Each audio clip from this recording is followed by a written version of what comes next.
On today's show, we're going to be taking a look at what gear I actually am bringing to Sweden and why it's your fault.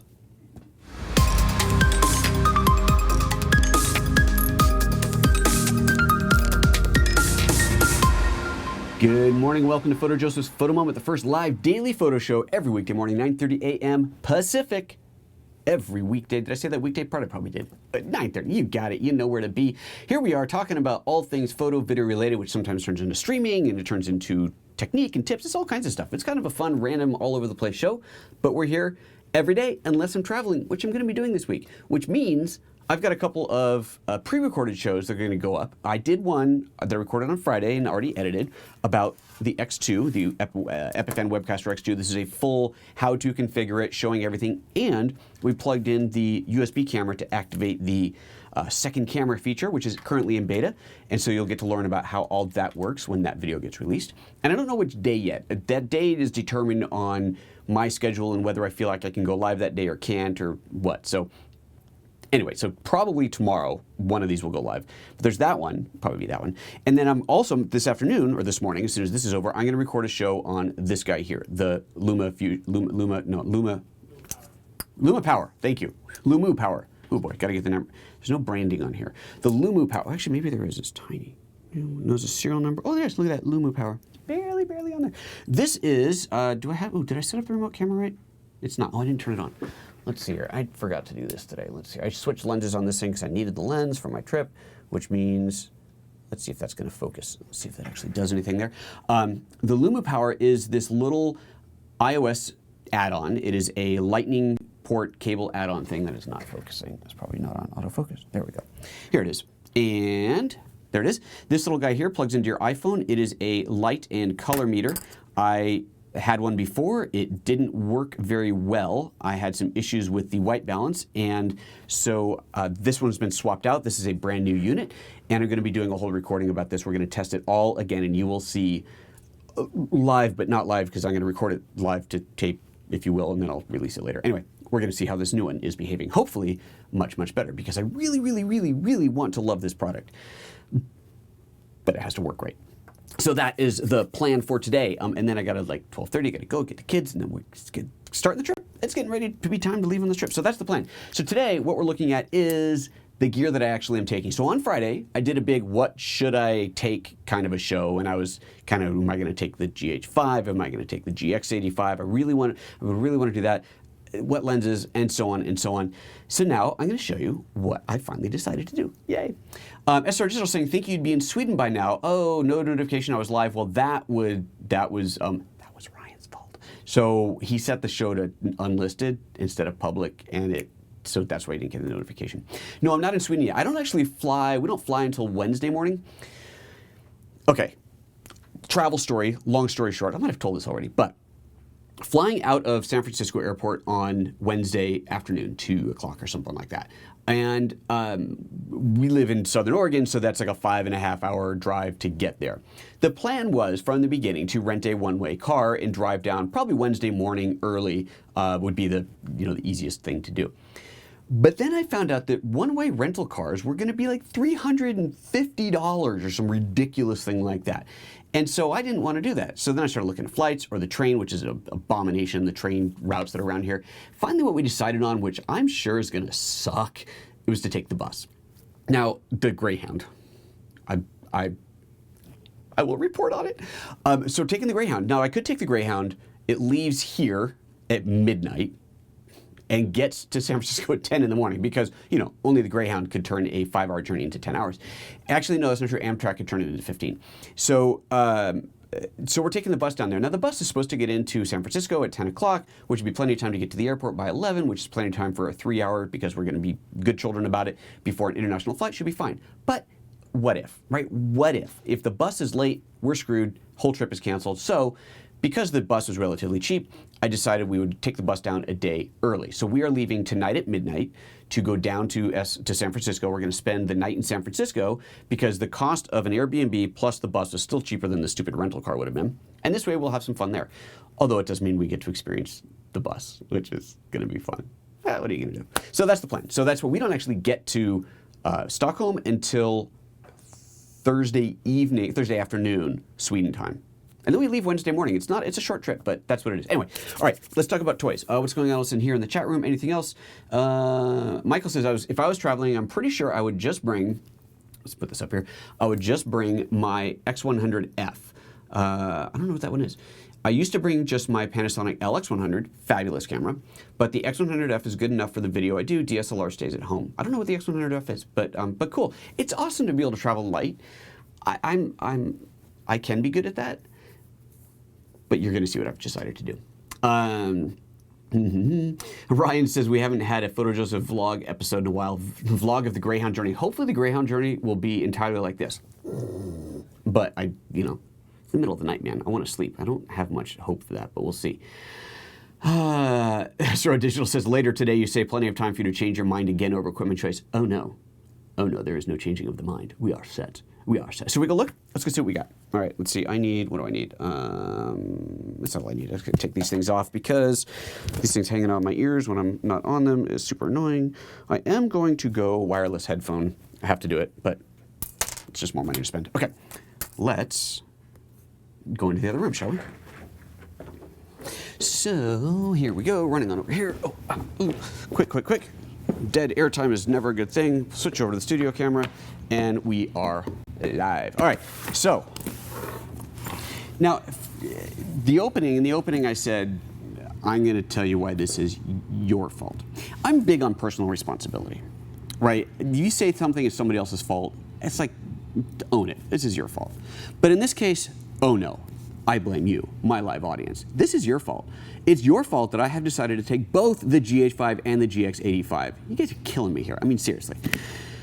It's because one of you suggested it and that bug got in my head. Well, I don't have to choose. I mean, I can take both, and so that's what I'm doing. So here's how I'm going. So first of all, I am going to take my little tripod. I don't know that I'm ever going to need it. Tripod shooting is not something I do that often, but I do plan on doing some early morning shots and maybe some evening shot. I don't know. I might want it. And I figure at this point, it doesn't matter. I'm checking a bag. I have to check a bag. I'm bringing some wine for my friend there, so I have to check a bag, so why not, right? So we'll throw that in. So that's gonna go, but it's not gonna go into my camera bag. That just goes in the check luggage. Then I'm taking 2 camera bags, and this is gonna be my carry-on, right? So this, I've got my backpack carry-on and then a personal item. So this is legit carry-on. And right now, both of these have camera stuff in them. And the idea is that when I go out in the morning to do any kind of big shooting stuff, when I go out to shoot, I will carry the backpack, not with everything that's in here now, but I'll show you what's in here.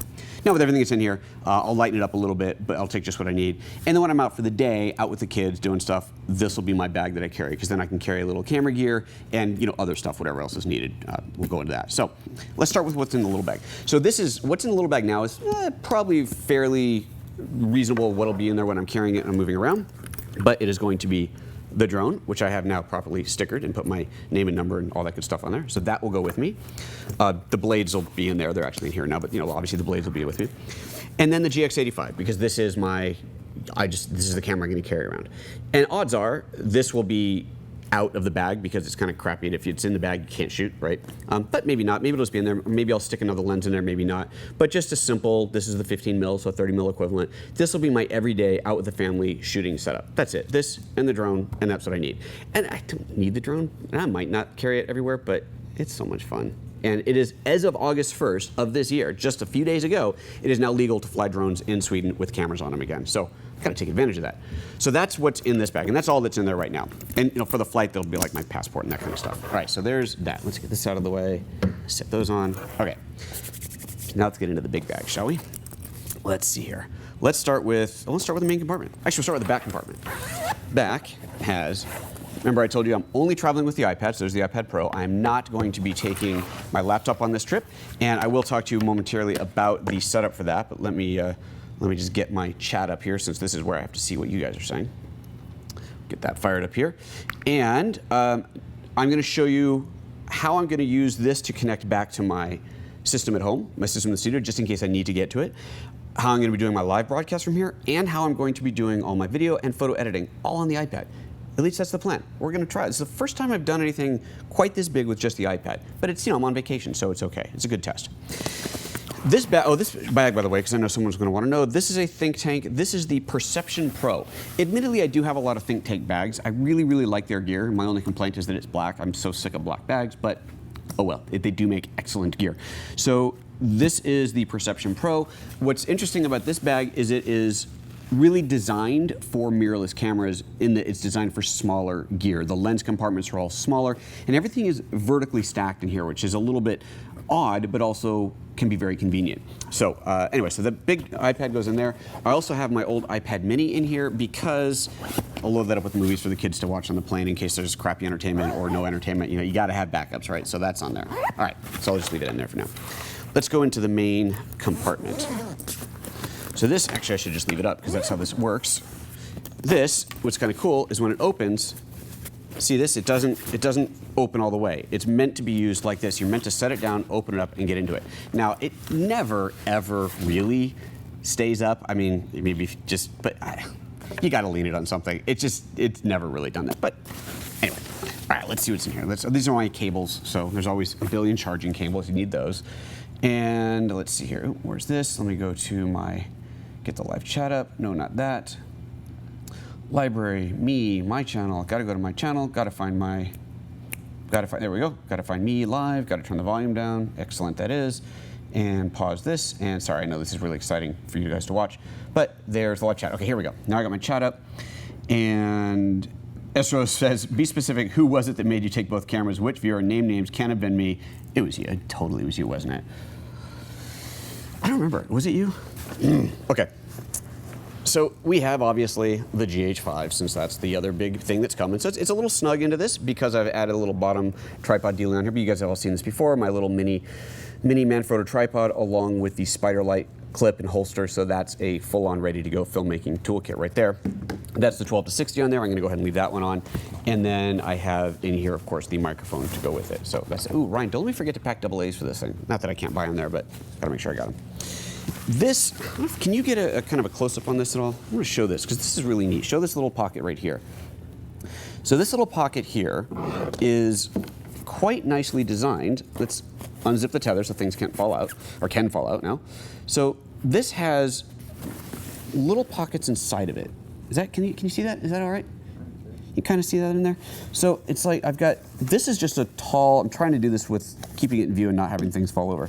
But this is just one small deep pocket, and I've got a lens and then my Mevo in here. The Mevo doesn't have any kind of lens cap, which is super annoying, but so that's got to get wrapped up in a cloth. And then here, so you got a lens there, and then see this, it's like a little pocket, and there's another space for a lens underneath. And I put in here the teeny tiny little 14 mil. Really, the only reason I'm bringing this is because a viewer asked a question about it, and it obviously weighs nothing, and I figured this would be a good lens to bring with if I want to do a show about it, because a viewer asked a question about it, this would be great for that. So that's the only reason it's going with me. And this is the lightest weight lens ever. It's so cool. So that's in that. And then, okay, now you can pull back out. I'm going to go ahead and just start digging in. I decided to bring my 35-100, the long lens, only because I know that for some landscapey type stuff, and I was looking on 500px at some pictures of Stockholm and some of the beauty that's there. I'm like, you know, I'm probably going to want a slightly longer lens for some of these shots, shooting across the water, that sort of thing. So I'm bringing that. So now I'm bringing even more gear than I originally intended. Let's see, I think that's everything in there. And then on this side, oh, I got nothing in that pocket yet. Excellent, I got more space. And then it's chargers, batteries, you know, the usual stuff that you have to have. Bag full of batteries here. Oh, my strap, because I might actually want the strap. And a bunch of batteries. So I got GH5 and GX85 batteries. It's the problem with taking two different cameras. Now you got to have two different batteries, two different chargers, but c'est la vie. Also somewhere in here, oh yeah, somewhere in here is the VidiU Pro, which I will be using absolutely. Ooh, don't let me forget, Ryan, I got to get the little spike holder thing on that. And I think that's all that was in that pocket, was it? Yeah, that's all that's in there. Got maybe a little bit of rearranging still to do. And then in the front, so this bag is pretty slick. 3 pockets in the front. One of them, the middle one here, goes really deep, and then the top 2 are shallow, which is, it's quite a nice design. So this has got my propellers, this is gonna have all my little things, like all my cable adapters, Lightning to HDMI, Lightning to Bluetooth. Probably won't need either of them, but may as well bring them. Apple Pencil, SD card reader, I'll obviously be needing that. So let's just dump all that back in there. So that's where that all goes. And I'll put my little headphones in there as well, nice and shallow, easily accessible. This middle one, did I put anything? Oh, I just got my headphone pack in there. I think that's it. No, something else down there. What's that? Oh, the belt clip for the SpiderLight. That needs a better home. Yep, that's it that's in there now. So that's mainly what that's for. I'll find somewhere else for that. And then the very front here, to add a little weight on the bottom, is the extra batteries. So I've got my big battery pack for charging the iPad or something on the go if needed. needed. Probably won't be needed, but may as well take it. Stuck to get stuck on a long flight or layover without juice. And of course my iPhone battery pack, which I use surprisingly a lot. And that's that. You got little side pockets here if you want to stick a water bottle or something like that, big meshy stretchy things. And there you go. So that's what I'm actually taking. Far, far more gear than I ever thought I was going to. And again, someone suggested it. It sounded like a good idea. All right, generic Mostrom says that 14 mil is my favorite. Oh, awesome. It's a great little lens. It's, you know, nothing fancy, but it's great. It works. It's sharp. It's tiny. I can't argue with that. Balak says the GH5 and 12 to 60 can't go inside the small brown bag replacing the GX85. Is it too big? Oh, no, not at all. It absolutely will fit. Yeah, so if I wanted to go out and take the GX85, I most certainly could. Now, probably without this on there to really be comfortable, but yeah, that fits in there. It's, you know, it stretches out a little bit. If I take off this bottom plate, it fits very nicely. I actually did show this in a show once before about, I think it was about travel. It was about travel, right? Wasn't that we did one on travel? And I showed this bag and just how much you could pack into a bag this small. And it was the GH5 and a couple of lenses. So you absolutely can pack that in there. That is no problem. Even with that 12 to 60, boom. So that absolutely works. Let's see, SRO says, nice bag. Not seen the clamshell design before. Not that implementation style anyway. That's definitely carry-on size compatible. Correct. It is absolutely carry-on size compatible. What about carry-on weight considerations? Please. I'm going to tell you what my mom and dad used to tell me about flying. See, I grew up in Spain, and we used to fly back and forth a lot. And, you know, we're talking in the 70s here, so rules were not quite what they are today. But there were pretty strict weight restrictions on your carry-on bag. And I think they would always go over weight, probably with bottles of stuff in there, because back then you could carry bottles on the airplane, right? There wasn't these stupid 100 mil size limits. And so they would have a bag, call it this size, that weighed a ridiculous amount, right? Full of bottles of yummy stuff. And this is how they'd walk through security. If they could hold it and walk through, they could get away with it. You know, rules were different back then. So anyway, weight restriction, no, this will still be quite lightweight. Actually, with all this in here, I don't know what the actual weight limit is, but honestly, I've carried some pretty heavy small bags, especially back when I used to shoot Canon stuff, pretty heavy small bags. And you know, if you can make it fit, I don't think I've ever had anybody weigh a carry-on bag. And I've flown a lot. I can't think of any time they've weighed it. I've certainly had carry-ons that they've said that's too big, and they've made me gate check it, and I usually get into arguments with them because they do fit or what. Anyway, be a nice flyer. But I've never had a problem with weight restrictions, so I don't think that's going to be a problem. I don't think it ever has been for me. Let's see. Yes, it was you that suggested both cameras. SRO Digital saying, as your wife wasn't going on the trip. Yep, exactly.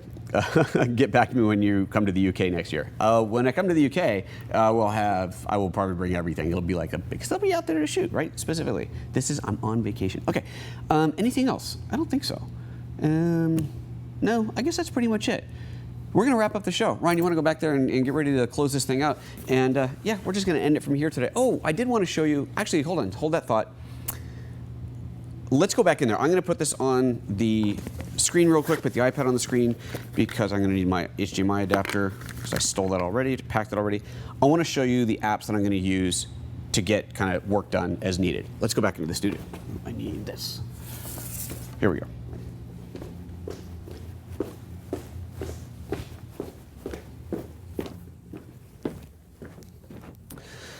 Alrighty, because this is kind of cool. I figured out a few things, get some space here, that I've been struggling with for a while.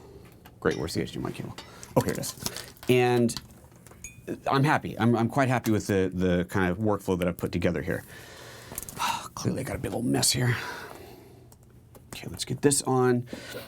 So one of the challenges is with leaving your desktop, or laptop rather, behind, is obviously there are things that you can do on a desktop, laptop, computer, on Mac OS that you cannot do on iOS, or if you're Windows, that you can do on Windows that you can't do on Android, you know, whatever. Clearly, we're not totally there yet. And invariably what happens is when I'm on the road, that's when I get those very, very rare calls from some magazine somewhere in the world who found one of my photos and wants to run it on a full page spread, and they're going to pay some good money for it, but they need the picture in 24 hours at full resolution, and you're going, great. Now I'm in Hong Kong, my picture's 2,000 miles away, now you want the file. So remote access has saved my TOOCUS many, many times. And it works fine, usually, from a laptop back to your macOS desktop. I haven't had good luck with it on iOS, though, and I've tried a bunch of solutions, and I finally found one that I really like. Now, I haven't used this extensively, but it does work. So the app is called, find it here, it's called Screens. So let me, is this actually synced up? Yes, it is synced up. Let's go to here. So you can see the app down there in the middle. It's called Screens. There's the little guy right there. And let me just launch this up. And it is going to, it's secured with Secure ID, which is great.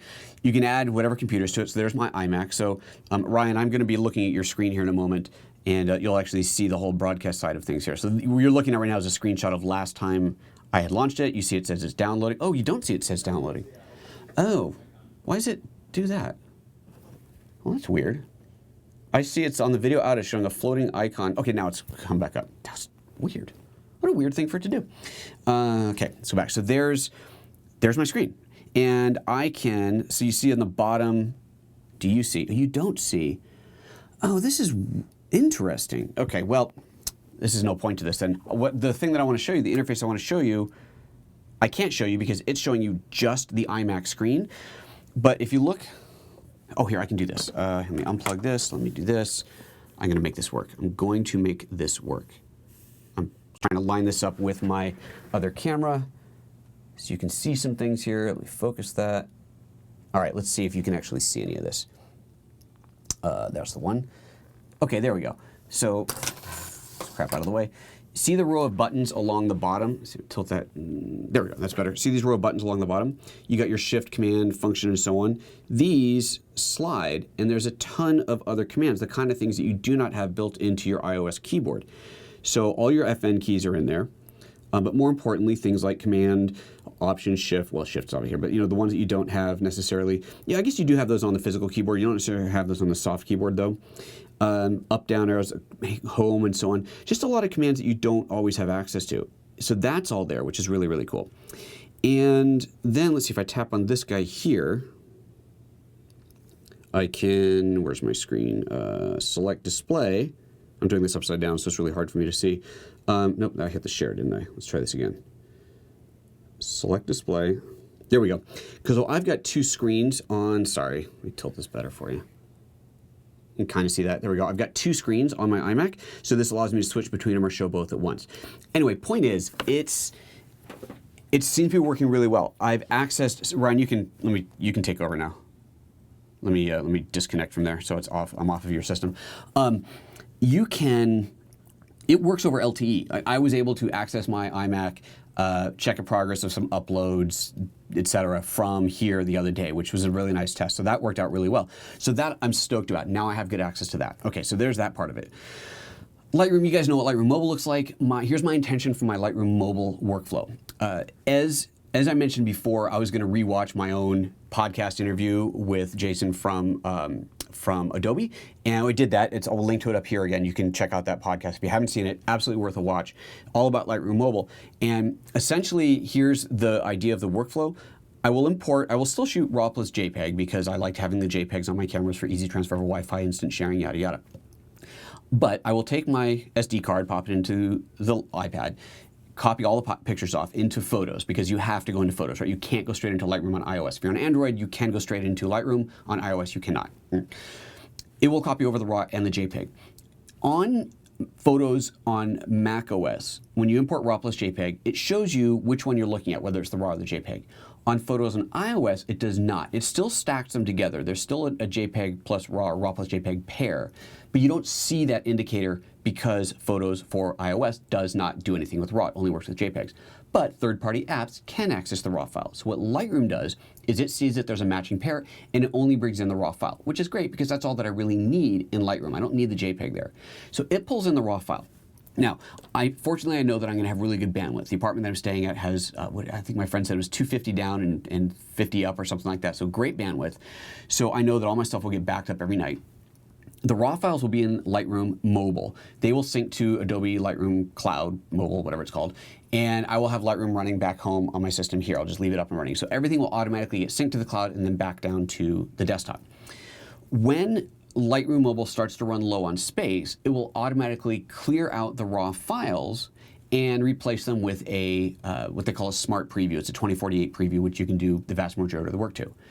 It will do that unless you tap the checkbox that is on every single, not album, what are they called? Project, album, playlist, whatever the heck they're called in Lightroom. Every single one of those you can choose to keep the high-res images, and what that'll do is then keep the raw file locally. And then you can explicitly clear them out. You can say clear cache and it clears them out. But here's the thing to know, if you put a raw file into your iPad and it syncs up to Adobe Cloud and then it's deleted from your iPad, you cannot get that raw file back. There's no way to get that back. So unless you're low on space, you want to kind of keep them on here as long as you're on the road until you are back at home. Now those raw files are safely backed up in the cloud and back on your computer at home, so it's not like they're not there, but you can't get it back to the iPad. It's the same thing where you cannot put a raw file in Adobe Lightroom on the desktop and then get that raw file to load in a Lightroom Mobile. Doesn't work that way. I know they're supposed to be working on a better solution so that that can work, but that's the way that it is now. So we got that. So anyway, the whole point is that I will have full access to Lightroom on here. One of the things I'm going to do is Lightroom Mobile does not have presets, and I have some presets that I really, really like. So one of my tasks for today is to create a series of images and apply the preset to those images and then sync those to Lightroom Mobile. And so then I can go in and copy and paste, lift and stamp, whatever it's called, the preset, the settings from one picture to another one. That's kind of a workaround for not having a preset in Lightroom Mobile. So remember that. If you have presets that you like, build a collection, collection, that was what I was looking for earlier. Build a collection in Lightroom, call it My Presets or whatever. Throw a bunch of pictures in there, apply your favorite presets to each one of those photos, and then that'll sync over, and then in Lightroom Mobile, you can lift or copy and paste the settings from one to the other, and it works. Super cool, right? Okay, so there's that. Luma Fusion, I'll be doing my editing on. You guys have seen this before, so just to fire this up real quick again. We get the sync back up. Luma Fusion is what I will be doing all the video editing on. Honestly, I don't know how much of this I'm going to do, but I've got the option. Here we go. Let's fire this up. So there's Luma Fusion by Luma Touch, and this is the quite robust editor on here. Definitely check that out. Incidentally, if you have interest in this, but you haven't played with it yet, David Foster over at Geeks Life just did a whole video about Luma Fusion. He is super sold on it. He's loving it. So he went out, he just bought a brand new iPad Pro and put Luma Fusion on it. And it's kind of cool because the video that you see on there about him making the decision to buy all this was actually edited, and the edit in Luma Fusion was actually edited on Luma Fusion. So check it out. That's totally worth going to. We'll link that to up here as well. So you do want to watch that video. And what else is part of the workflow? Other apps that I have on here that are going to be critical to this is, well, what else is super critical? Photo editing stuff. Let's go to my photo editing page. Photo down on the bottom right, of course, the good old Affinity Photo app that I've been using a bunch. That I'll use. Obviously, Lightroom I'll use. You know, some of these other ones I'll use a bit. Like Screw It is great for doing straightening, and this I think is just the iOS. Oh no, that's right. There's just an iPad version now for doing any kind of distortion straightening that I can't do in Lightroom. That's a good app to have. I like that one. Additional retouching apps. You know, Visco. I still really do like Visco, so I've got that in here if I want to use that. So there's Visco's in there. And, you know, there's a bunch of other apps, a ton of apps on here. So that's the basic stuff that I'm going to have. So that's going to be my workflow on here. Oh, and then Live Air, which let me show you that real quick, even though nothing's connected to it. Where did it go? Let's see what this looks like. So this is the one that I haven't done a complete finished test with, but this is the live switching app that will allow me to bring in a camera. You see it says stream unavailable in the bottom left there. But that will allow me to bring in a real camera that is connected to a VidiU, import into the Live Air app, and then put lower thirds and titles and all that stuff, so I could do a pretty reasonably proper live show from the road, which is crazy cool. So I'm gonna play with that. I'm gonna have to do that sometime. So that's it. That's the plan. Okay, I think it's time to go. Anything else in the comments here, and then I'm gonna bail out of this. Where's my mouse? Need mouse. Let's see here. Xcube720 says, what external mic are you taking with you? Very good question. Do you have the Xlr Hot Shoe Adapter? Have you used it? Okay. The external mic, a couple mics I'm taking with me. I showed the SHURE VP83. That's my on-camera mic. That's my go-to if I'm shooting video. Excuse me, with the GH5, that's the mic that goes on there. When I'm going to do a live show or anything where I want dialogue recording, I have lavaliers. I have a pair of Rode Mic Labs. I've done, well, I'll try to link to it here if I can find it, but I've done shows on my whole audio microphone setup. And so I'm going to bring, it's tiny. Remember that clear bag that I pulled out of the front, that long skinny one? That has 2 lavalier mics, a splitter so I can do an interview. It has an extension cable, a bunch of little adapters and things. So that lav mic can get plugged into my iPhone, get plugged into my GH5 directly, whatever. So I've got that option. It's such a small setup that there's no reason not to have it.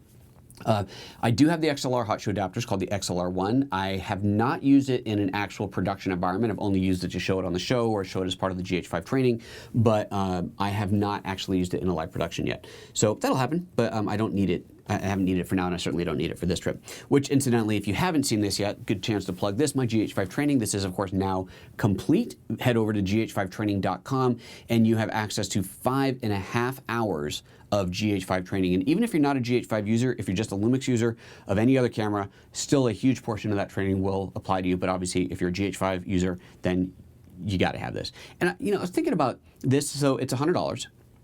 That's 5% of the cost of the camera. You can spend $2,000 on a camera. Isn't it worth spending another 5% to learn how to use it? I think so. That's my argument. Okay. What else we got? Xcube20 also says, Windows users can use MS Remote Desktop Client app. It's free and from Microsoft. Okay, that's great. Apple has, now is that an iOS app though? Can you use that on your iPad? Because on macOS, you do have built-in remote desktop access called Back to My Mac. And it works great until it doesn't. And it's one of those things that is a total crapshoot whether it's going to work or not. So that's really frustrating, but it doesn't, there is no native Apple solution for iOS, hence needing a third party. I've used the Google Chrome, which is free, Google Chrome Remote, Google Remote Chrome, Google Chrome Remote, something like that.